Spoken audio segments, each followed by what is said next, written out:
สบายดีและสวัสดีพ่อแม่พี่น้องFC ทุกท่านก็ยินดีต้อนรับเข้าสู่ช่องเราอีกตอนอีกแล้วพี่น้องมื้อนี้จะมาถ่ายคลิปเบิ่งเมียครัวปลาพี่น้องเฮ็ดแห้งปลานิ่นเด้อพี่น้องเด้อใช่เมื่อกี้นี้ได้หลายเติบพี่น้องได้ปลาอยู่10ปลายโตต้องได้เฮ็ดแห้งเมียนพี่น้องเพราะว่าได้กินยาวนานพี่น้องได้กินทนนะไปเบิ่งนำกันพี่น้องไปติดตามพี่ละ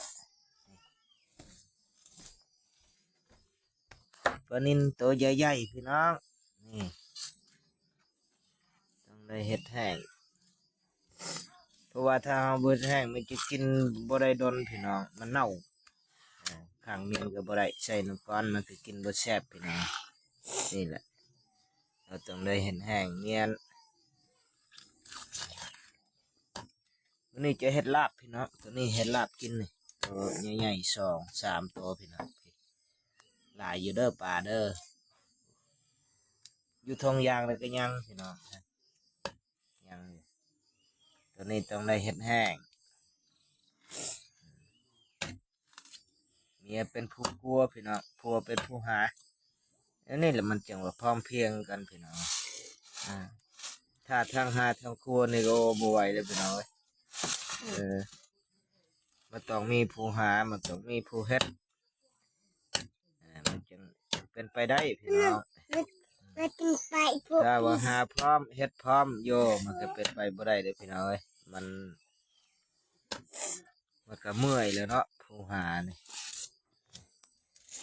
อย่าไปตกป้องตกครัวแล้วเด้อนี่เด้ออยู่ในหม้ออันนี้สิเฮ็ดลาบพี่น้องเฮ็ดลาบกินตัวนี้เพิ่นสิจ้งเมียนกินตอนแรงเพิ่นว่าอันนี้เฮ็ดแห้งมีกินแซ่บๆนี่ก็ปลานิลตัวใหญ่ๆทั้งนั้นพี่น้องการประกอบส่วนของมันก็บ่มีหยังหลายพี่น้อง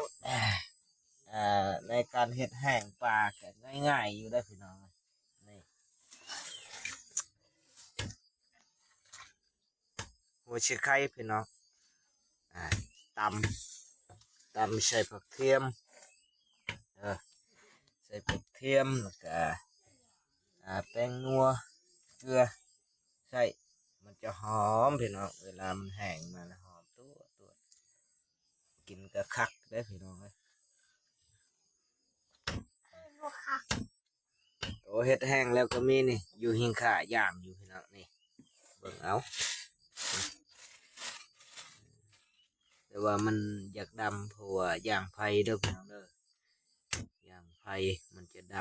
ำกับบ่ได้ดำเพอพลึกดอกตัวนี้ก็จังหน่อยแล้วก็คือกันพี่น้องคือกันกินง่ายปลานิลอยู่แคมน้ำใหญ่โอ้หากินสะดวกสบายพี่น้องนี่ในการปล่อยการมาหาอยู่หากินง่ายพี่น้องเอ้ยพอหาอยู่อ่างน้ำใหญ่หากินง่ายนี่แหละพี่น้องประมาณนี้มาเบิ่งเพิ่นครัวปลาเสียก่อนที่มันสิเฮ็ดได้กินพี่น้องพี่กินบ่หรือว่าทอกทิ่มเนาะพี่น้องเนาะกินบ่ได้มันดำมันกินดินเด้อปลานิลนี่มันกินหญ้ากินดินกินไข่น้ำอยู่ตามกกไม้พี่น้องขี้มันดำขี้มันก็เลยดำแต่ว่าก็กินได้อยู่เนาะพี่น้องอยู่ตามภูมิกินได้อยู่ตัวหนึ่งนี่เพิ่นจะเฮ็ด4ตอนพี่น้องโอ้ตอนบักใหญ่ๆเพิ่นครัวโอ้ยังอีกได้พี่น้องยังอีกได้ปลานิลผู้กินครัวมีรส วัวเมียนเสาะเก็ดมันกะครัวเอาพาตัวเข้าพี่แม่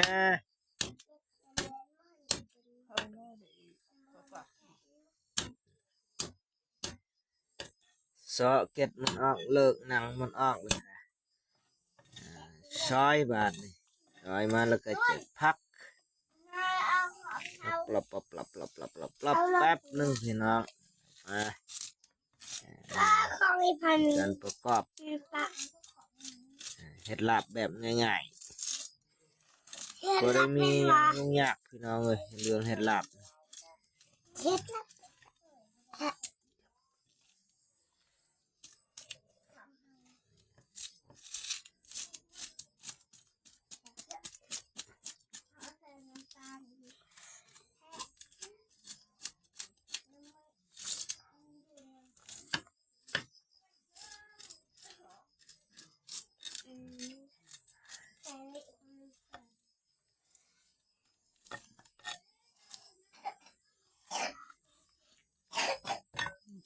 โอ้ตัวนี้ขี้มันคักอยู่ตัวนี้หยุบบุปนเดียวก็ได้เลยจะใส่แกงเลยตัวนี้ใส่น้ำต้มมันเลยขี้มันขาวพี่น้องใส่น้ำต้มมาเพี้ยเขาเอิญ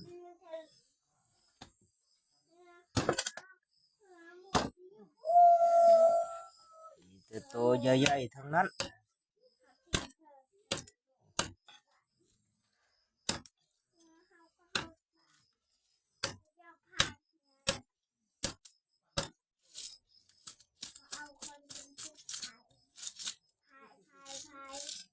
เนื้อบ้าน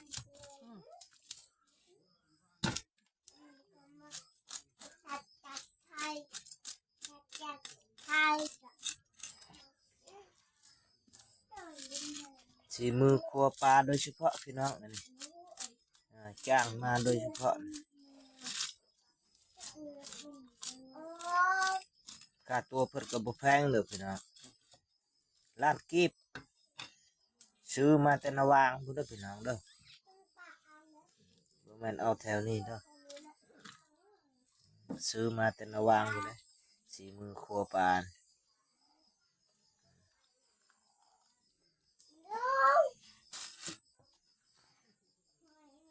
หมดไปซื้อค่าตัวเพิ่นนี่ก็โอ้หมดไปหลายเติบพี่น้องหมดควายชอกโตเด้อ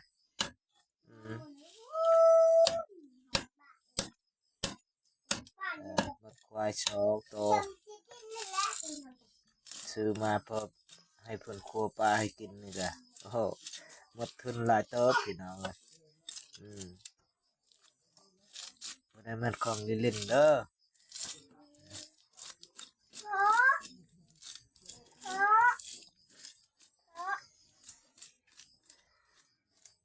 กับประมาณนี้พี่น้องสุดท้ายนี้ขอกล่าวคำว่าสบายดี